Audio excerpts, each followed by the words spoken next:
de hablar de Donald Trump. Algo escuchó, ya que estábamos hablando con el móvil, con nuestro colega de Donald Trump y todo el fenómeno que fue Donald Trump en el 2016, ¿no? Venía escuchándolo, Eduardo, sí, y él mencionó casualmente dos palabras que quiero empezar a analizar. Ajá. Para empezar a ver de qué se trata esto. Primero la palabra fenómeno. El fenómeno Donald Trump, verdaderamente sí es un fenómeno. La otra palabra que usó Eduardo, el establishment. Entonces, si tomamos esos dos conceptos, vemos que Donald Trump es simplemente una reacción a un fenómeno global promovido por este establishment. Ahora vamos a ver quiénes son, de qué se trata esto del establishment, pero que no es otra cosa más que el fenómeno que se llama globalización. El mismo Papa Francisco, refiriéndose a la globalización del capitalismo que ya abarca todo el planeta, dijo que se pasó de rosca. El capitalismo y la globalización se ha pasado de rosca. ¿Qué es este fenómeno de la globalización? No es otra cosa más que una ideología. Para entender esto desde una perspectiva geopolítica hay que entender a la globalización como una ideología. Esta ideología lo que busca, lo que promueve es la privatización del poder a nivel global. Ajá. No busca otra cosa. ¿Pero a qué se refiere con la privatización del poder? Acá estamos. El poder, uno entiende normalmente que lo detentan los estados-naciones soberanos. El presidente de un país es la máxima autoridad que decide sobre todos los destinos o cualquier decisión que tenga que ver con el quehacer y el interés nacional. Pero si nos empezamos a sumergir en lo que son las estructuras de poder global, vemos que hay estructuras supranacionales que terminan convirtiendo a los presidentes de las naciones, y esto es a nivel planetario, en simplemente gerentes, en CEOs. Pero no pasó siempre eso, Enrique. No tanto, pasó a partir del año, de después de la Segunda Guerra Mundial. Y en el caso de Trump, ¿él también va a ser un CEO de los Estados Unidos? Es lo que queremos saber, todavía no lo sabemos.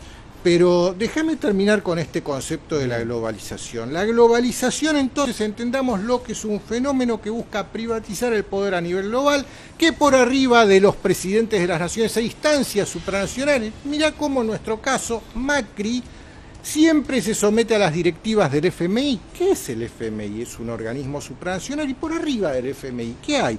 Bueno, hay organizaciones, y seguimos subiendo en la pirámide. La más destacada de todas estas organizaciones es el Council on Foreign Relations. Sería largo ahora ponernos a explicar qué es, o la Trilateral Commission, o los organismos multilaterales dependientes de las Naciones Unidas. Recién mencionábamos al Fondo Monetario Internacional, pero también podemos hablar del Banco Mundial. Davos mismo, que está sucediendo hoy, el foro de Davos, es un órgano donde se reúnen empresarios, pero esos empresarios invitan a presidentes más o menos para decirles lo que tienen que hacer. Ahora, Enrique, es verdad, ¿no?, que los empresarios siempre van a tener como objetivo final es ganar dinero. Promover sus intereses. Y el ala política lo que tiene que hacer es justamente tratar de que los empresarios efectivamente ganen dinero, pero no en desmedro de quienes trabajan, ¿no?, para esos empresarios. Digo yo, ¿hasta qué punto, y volviendo a la pregunta que le hacía Andrés, hasta qué punto Donald Trump va a ser un verdadero administrador? ¿Va a administrar las riquezas para los empresarios o para los ciudadanos estadounidenses? Bueno, acá es donde aparece la gran tensión entre los dos opuestos. Por un lado decíamos, las fuerzas de la globalización, que lo que buscan no es ganar dinero, no entendamos así, el dinero ya está más allá de eso, lo que buscan es acumular poder, con el poder se hace lo que quiere, eso por un lado. Por el otro lado, la gente, que ya empieza a dolerle las consecuencias del uso de su poder que hacen estos señores que promueven la globalización, y esto es a nivel mundial. Y este fenómeno, que se lo ha catalogado como el antisistema, ¿podemos entender antisistemismo como una nueva forma de ideología?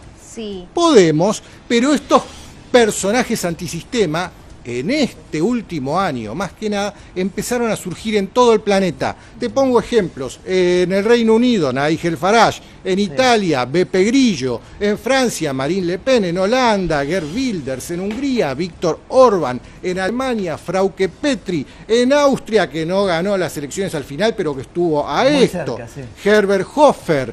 Entonces, este fenómeno del antisistemismo es simplemente personas que logran interpretar lo que sienten los pueblos, que ya empiezan a decir, no quiero más esto de la globalización. Hacen una buena lectura de la necesidad del pueblo, pero la pregunta es, ¿después terminan gobernando según lo que predicaron o terminan siendo más de lo mismo, ¿no? Bueno, porque esto es así.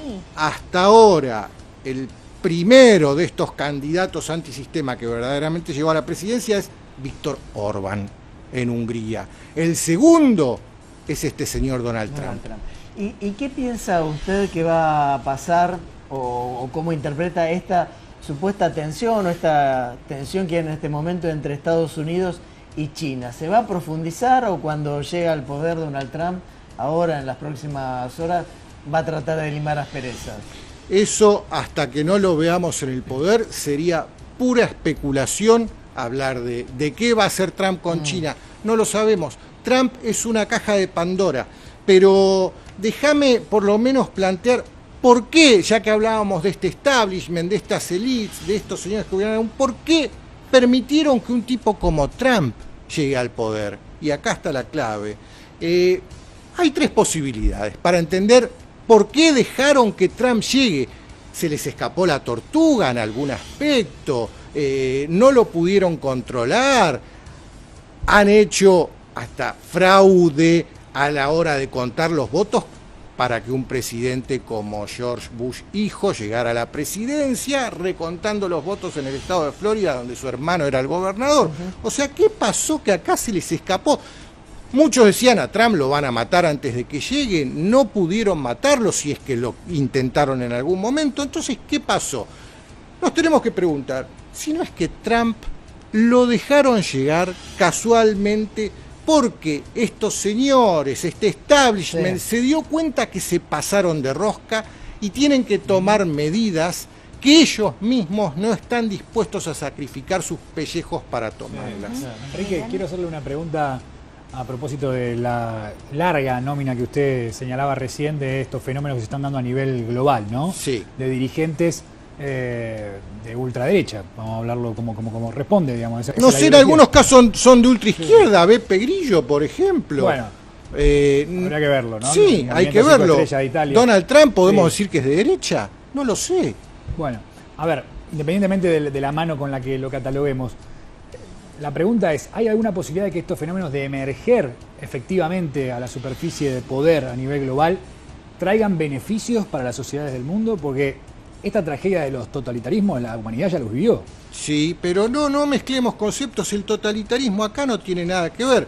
Digo estamos hablando de personas que interpretan los reclamos de los pueblos. Está bien, pero también, a ver, los gobiernos totalitarios de Europa de la primera mitad del siglo XX también fueron elegidos por el pueblo, también interpretaron a los pueblos. Sí, pero en la era de las comunicaciones, no creo que en el mundo de hoy, como está planteado el siglo XXI, haya lugar para totalitarismos. Los personajes que pretenden gobernar un país de una manera totalitaria en este mundo de la comunicación global no creo que duren media hora. Claro, en el poder. yo lo entiendo a Emiliano porque él hace referencia. Son los fantasmas del pasado, obviamente. Lo que pasa es que Hitler llegó a la presidencia por el voto popular. Claro que sí, son los fantasmas del pasado. Y cuando pero uno ve creo... a Trump agitando la xenofobia, la homofobia, la islamofobia, uno tiembla, ¿no? Sí, pero para entender eso también hay que entender cómo es Donald Trump, la personalidad de Donald Trump. Donald Trump es un tipo con un ego gigantesco, un ego más grande que una casa. Y viene del mundo de los negocios y como quería alimentar su ego, se metió en el mundo de la televisión, de los medios, se puso a producir reality shows, él mismo se puso al frente de las cámaras.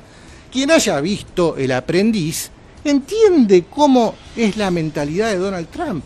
Entonces no estamos frente a una persona totalitaria, Evidentemente sí, su ego le hace decir lo que piensa sin filtros, como una especie de Homero Simpson, podemos decir, que a veces no se da cuenta si eso lo dijo para afuera o lo dijo para adentro. Seguramente dice, ¿no? Donald Trump es así, pero entendamos esto. ¿Es un populista Donald Trump? Populista, a ver si entendemos, porque son todos conceptos que yo los dejaría en el siglo XX. Populista, si vamos a la definición de diccionario, populista es aquel que satisface las necesidades del pueblo. Ahora, si vamos a hablar de un dictador que utiliza las cajas del Estado para promover su propia figura, haciendo dádivas, eso es otra cosa. Eso es lo que estamos acostumbrados en América Latina, es verdad, pero tenemos un personaje como Gloria Álvarez dando una definición muy sui generis de lo que es el populismo, sí, que yo no la tomaría como válida de ninguna manera. Esas definiciones a mí me parecen una ridiculez. Ahora... Entendamos, populismo es satisfacer las necesidades del pueblo. ¿Y para quién trabaja un presidente si no es para el propio pueblo que lo eligió? Volviendo a si ganó Donald Trump o perdió Hillary Clinton, ¿no? Que también es la otra gran pregunta. Dicen quienes entienden que la candidata no estuvo a la altura de las circunstancias y que el propio Partido Demócrata ha subestimado, si se quiere, en buena medida al candidato Donald Trump. Lo mismo hicieron los republicanos con su propio contrincante, que era Donald Trump, que terminó ganándoles a todos.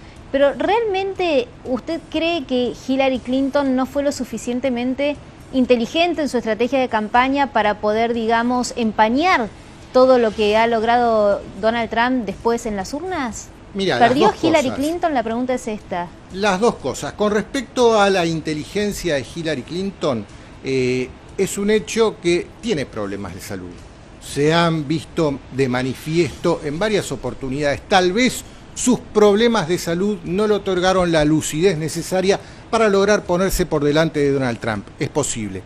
Por otro lado, los demócratas vienen de gobernar al pueblo estadounidense durante 8 años. En estos 8 años han hecho desastres. Te traigo datos. La pobreza en Estados Unidos son 44 millones de personas, están por debajo de la línea de pobreza. Prácticamente la población de nuestro país.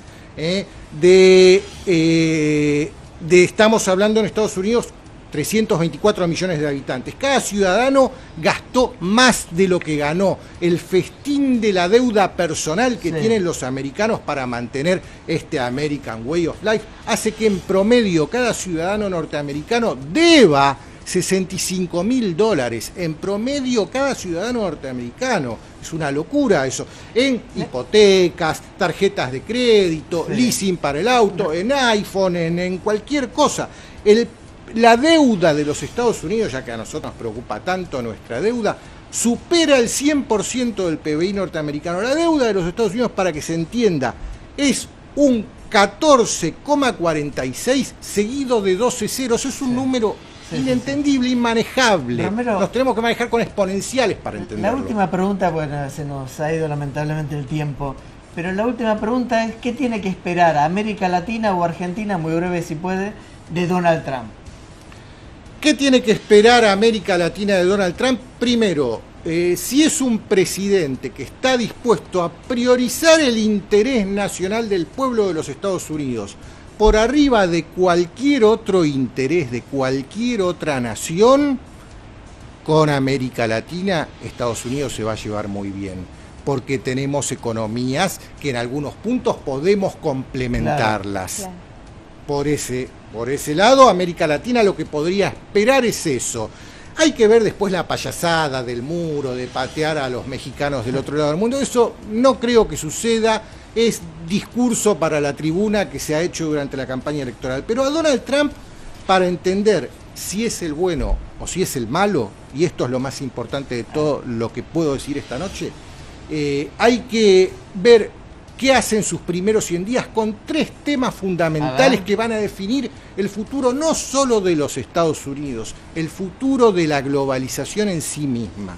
Primero, si va a auditar a la Reserva Federal o no.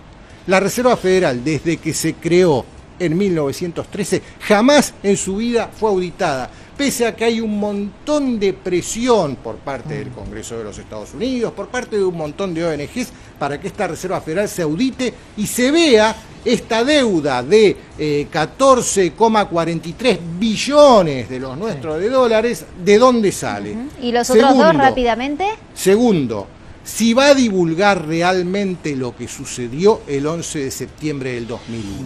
Bien. Ese día, 12 de septiembre de 2001, Donald Trump estaba siendo entrevistado por todos los medios de Estados Unidos en su carácter de constructor inmobiliario de Estados Unidos, y él a los gritos preguntaba: quiero que me expliquen cómo es posible que 2 aviones pueden derribar 3 torres. Si Donald Trump realmente va a priorizar ese interés, hay que ver. ¿Y el tercer Y punto? el tercer punto, que también es importantísimo: si va a priorizar el interés nacional del pueblo de los Estados Unidos por encima del interés del Estado de Israel, que hace que Estados Unidos participe en todas las guerras de Medio Oriente, sus ciudadanos mueran sin sacar ningún beneficio para sí mismo. Bien, muchísimas gracias, muy claro, Enrique, muy Muchas amable. gracias. Muchas gracias. Muy a amable ustedes. por estar aquí, Enrique Romero, analista internacional. Y ahora nosotros retomamos el contacto de la mano de Alan Ferraro con Eduardo Me Zenarelli. parece que abajo del techo ya. Ya bajo techo. Ahora sí nos movimos unos metros nada más, mientras siguen viéndose los relámpagos Sí. a nuestras espaldas. Que ver con el quehacer y el interés nacional. Pero si nos empezamos a sumergir en lo que son las estructuras de poder global, vemos que hay estructuras supranacionales que terminan convirtiendo a los presidentes de las naciones, y esto es a nivel planetario, en simplemente gerentes, en CEOs. Pero no pasó siempre eso, Enrique. No tanto, pasó a partir del año, de después de la Segunda Guerra Mundial. Y en el caso de Trump, él también va... Una ideología, para entender esto desde una perspectiva geopolítica, hay que entender a la globalización como una ideología. Esta ideología lo que busca, lo que promueve es la privatización del poder a nivel global. No busca otra cosa. ¿Pero a qué se refiere con la privatización del poder? Acá estamos. El poder, uno entiende normalmente que lo detentan los estados-naciones soberanos. El presidente de un país es la máxima autoridad que decide sobre todos los destinos de o cualquier decisión que tenga que ¿Va a ser un CEO de los Estados Unidos? Es lo que queremos saber, todavía no lo sabemos. Pero déjame terminar con este concepto de la globalización. La globalización, entonces, entendamos lo que es un fenómeno que busca privatizar el poder a nivel global, que por arriba de los presidentes de las naciones hay instancias supranacionales. Mirá cómo en nuestro caso, Macri siempre se somete a las directivas del FMI. ¿Qué es el FMI? Es un organismo supranacional, y por arriba del FMI, ¿qué hay? Bueno, hay organizaciones, y seguimos subiendo en la pirámide. La más destacada de todas estas organizaciones es el Council on Foreign Relations, de hablar de Donald Trump.